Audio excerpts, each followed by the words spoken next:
বন্ধুরা, কেমন আছেন সবাই? আশা করি ভালো আছেন। কাল 8ই মার্চ আন্তর্জাতিক নারী দিবস। গোটা বিশ্বজুড়ে এই দিনটি সেলিব্রেট করা হবে এবং যারা নারীকেন্দ্রিক লেখা বা নারীকেন্দ্রিক সাহিত্য পছন্দ করেন তাদের যদি আমি বলি যে বাংলা সাহিত্যে এমন একটা চরিত্র আছে যেটা অনেকেই জানেন না, যে চরিত্রটি একাধারে ইতিহাস পড়ান, ঘরকন্যা সামলান, আবার তিনি প্রয়োজনে জটিল সমস্ত অপরাধের কিনারাও করেন। তাহলে কেমন হবে? কে সেই চরিত্র?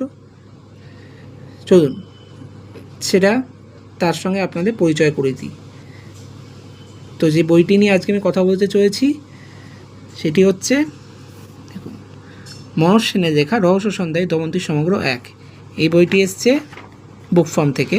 এই বইটির মুদ্রিত মূল্য 399 টাকা এবং বইটিতে মোট 6টি গল্প রয়েছে, যার মধ্যে একটি ছোট গল্প, বাকিগুলি উপন্যাস।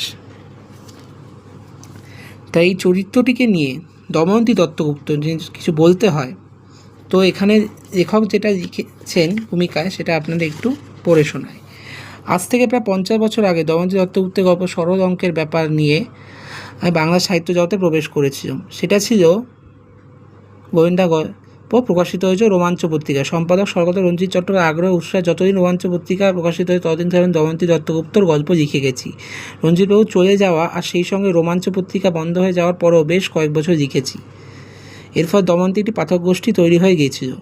এরপর হঠাৎই একদিন একটি অবিশ্বাস্য রকমের হাস্যকর কারণে আমাকে লেখা বন্ধ করতে হয়েছিল। সেও আজ অনেক বছর হলো। আজ যখন আমার ছোটদের লেখা অলৌকিক গল্পের থ্রিলারের সংকলনগুলি পরপর প্রকাশ করল বুক ফার্ম, তখন জানা গেল দময়ন্তী একেবারে বিস্তৃত হয়ে যায়নি। আমারও বুক ফার্মের কাছে বেশ কিছু অনুরোধ আসে দময়ন্তীর গল্পগুলি একসঙ্গে প্রকাশ করার। এই বইটি সেই সব অনুরোধের ফলশ্রুতি। দময়ন্তী ঠিক পেশাদার গোয়েন্দা নয়। সে একবার তার স্বামীর বাল্যবন্ধু একজন পুলিশ অফিসারকে একটি গোলমেলে কেসের সমাধান করে তখনই জানে যে তার অপরাধ রহস্য সমাধান করার প্রতিভা আছে। সেই গল্পটি দিয়ে আমরা গোয়েন্দা গল্পে হাতে করি। দময়ন্তীর প্রতিভা কিন্তু আকাশ থেকে পড়েনি। সে কলকাতায় একটি মেয়েদের কলেজে ইতিহাসের অধ্যাপিকা। একজন ঐতিহাসিক যেমন করে প্রাচীন সভ্যতা ভগ্নাবশেষ, কিছু ধূসর পাণ্ডুলিপির ছেঁড়া পাতা অথবা আপাত কাল্পনিক লোকস্মৃতি আর উপকথা থেকে একটি ঐতিহাসিক সত্য খুঁজে বের করে আনেন, তেমনই কোনো অপরাধে উল্টোপাল্টা সাক্ষ্য প্রমাণতে একটি যুক্তিগ্রাহ্য সমাধান প্রতিষ্ঠিত করে দময়ন্তী। সে গোলাগুলি চালায় না, চোর ধরে না, সে কাজ যাদের করা উচিত তারাই করে। তাই দময়ন্তী নিজেকে রহস্য সন্ধানী বলতে পছন্দ করে। তুলনীয় সন্ধিতে পারে লক্ষ্য, কিনাঙ্কিতার বাহু। আরেকটি কথা, দময়ন্তী অনেক গল্প আমার কাছ থেকে হারিয়ে গেছে। সেগুলি ছড়িয়ে আছে পুরনো রোমাঞ্চর বা অন্যান্য পত্রিকার পাতায়। সেগুলোর সন্ধান পেলে বুক ফার্মের কাছে পৌঁছে দিলে কৃতজ্ঞ হব।